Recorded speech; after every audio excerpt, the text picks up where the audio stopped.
Kingdom now for you on the programme, where the opposition Labour Party is trying to use every legal trick in the book to force the government's hand on Brexit. Opposition leader Jeremy Corbyn has announced plans to hold a no-confidence vote in Theresa May as Prime Minister. That, though, is not a formal binding vote that could trigger a general election, an option the party does still have up its sleeve as the clock runs down towards Brexit. Well, Labour has accused May of wasting time by announcing a vote on the Brexit deal that will be held by January the 18th. That's just 10 weeks before the UK is scheduled to leave the EU. Let's take a listen then to Corbyn making that announcement. I'm about to table a motion which says the following: that this House has no confidence in the Prime Minister due to her failure to allow the House of Commons to have a meaningful vote straight away on the withdrawal agreement and framework for future relationships between the UK and the European Union. And that will be tabled immediately, Mr. Speaker. Thank you.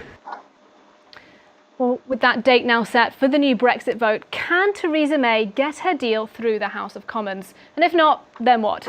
Calls for a second referendum are growing louder. The government says any new poll would simply split Britain further, but proponents of what they call a people's vote say it's the only way to break the gridlock in Parliament.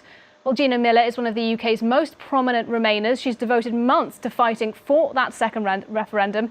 As the clock ticks down towards March 2019, her ideas are gaining more traction. Gina Miller joins us now from London. Good morning to you. Thanks very much for joining us here on the programme. We know the arguments for Remain pretty well.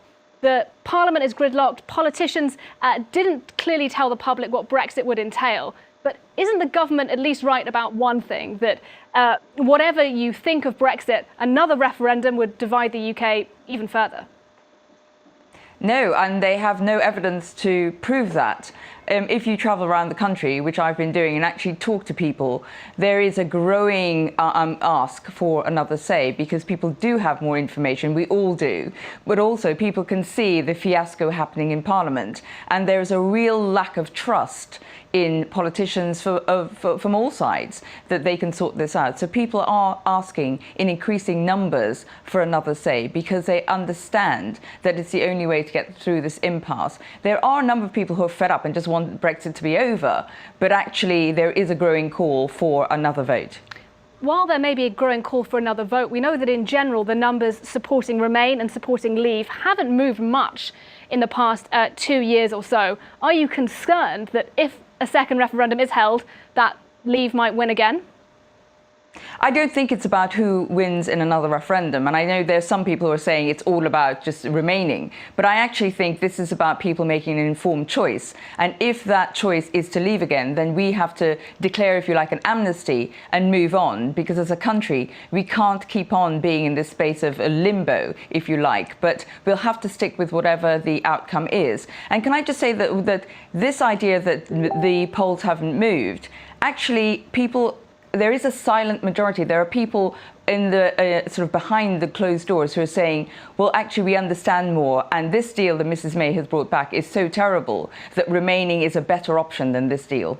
But do you acknowledge, though, that some of the arguments made in 2016 about the economy, for example, didn't necessarily appeal to the kinds of people who voted for Brexit, that perhaps voted more on identity issues? And if there was to be a second vote, that the campaign would need to appeal to different kinds of issues. How should it look different? I have to say the whole Remain campaign was executed dreadfully because it was more about the Conservative Party and politics. It wasn't actually about the people. And this time round, if we have another vote, it's going to have to be more about what it means to real people's lives, how does it affect their everyday communities. It has to be more about the facts, not these fantasies that are actually on both sides. And the Remain, calamities that were going to happen, you have to remember we haven't actually left. We are still members of the EU, and what fascinates me in all the discussions that are going on is that until the 29th of March, we are still members of the EU. We have not gone anywhere. Well, give us a sense, as a campaigner for that second referendum, practically, how could the United Kingdom get there? We know Parliament is gridlocked. There doesn't seem to be a majority for anything. That includes a second referendum. So how do you get that vote? I think we have to go through, the process will take over now rather than the politics. And we have a deadline of the 21st of January. We know now that there's going to be a vote on the week of the 14th of January. If Mrs. May is defeated at that point, there'll be a series of votes on different outcomes, and one of them will probably be on a second referendum. And at that stage, if it's backed by a number, cross-party MPs who realise that there is gridlock and there's no way out of this, then it will require an extension or a withdrawal of Article 50. It is impossible to execute a vote without an extension or a revocation of Article 50. And what do you think then of the Labour Party's position? We've seen a lot of mixed messages from them in the past 24 hours or so. Will they call a vote of confidence just in Theresa May or in the government at large? Are you frustrated with the formal opposition that they haven't thrown their weight wholeheartedly behind a second vote?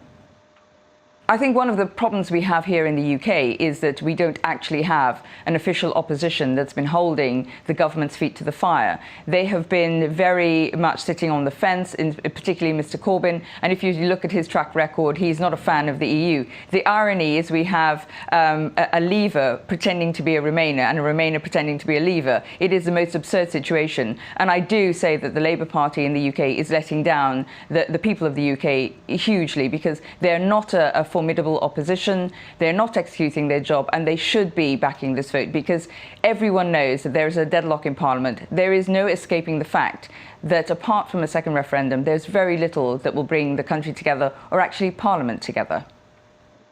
I wanted to ask you a little bit about the book that you wrote, Rise. There you talked about some of the threats that you've received, that even your family have received. You're a very public face of the Remain campaign. Have you ever thought, though, because of those threats, that you should step out of the limelight and withdraw from this fight? I find it extraordinary that I'm painted as a Remain campaigner. I actually am not. I'm a transparency campaigner. And the day after the referendum, I said we were all leavers now and that we should get on with it. But where we are now, unfortunately, is at an impasse. And it's not about Remain or Leave. It's about an outcome that brings the country together. And why I'm still campaigning is because I still receive death threats. There were chants last week when I came out of a studio to, gas Gina Miller. I'm going to carry on fighting, because this is a country where we need to subdue the voices that are now more mainstream. We cannot have a country where intolerance, racism, misogyny and hatred is seen as being acceptable in mainstream dialogue, and that's why I'm carrying on fighting. And tell us then a little bit about those trips you said you've been doing around the United Kingdom. Presumably you've been in Leave areas as well as in Remain ones. Tell us, for a foreign audience, what have you been hearing from people?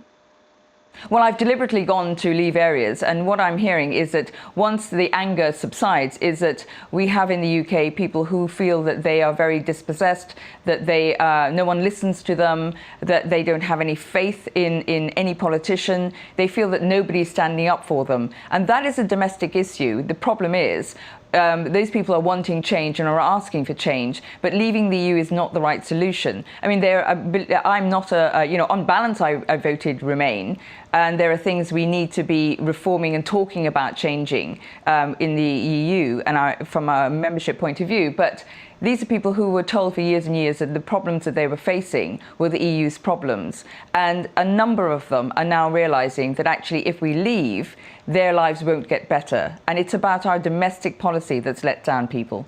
Before you leave us, Gina Miller, I just want to ask you, snap prediction from you. It's the 29th of March 2019. Where's the United Kingdom? Are we looking at a cliff edge, no deal Brexit? Has another referendum been called? What does it look like? It's very difficult. If I had a crystal ball, it would be wonderful. But I fear that unless the politicians wake up and unless they can see that there is a clock that's ticking, then the de facto outcome of this legally is actually no deal, because they triggered Article 50 2 years ago without a plan, and unfortunately they still don't have a plan that they can unite behind. So I'm very fearful that an unintended consequence of their squabbling on both sides will be a no deal, but I hope they can wake up and put it back to the people before then.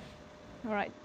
Gina Miller, we'll have to wait and see, but thank you very much for your time on the programme. Gina Miller there, talking to us there this morning for our Perspective interview today.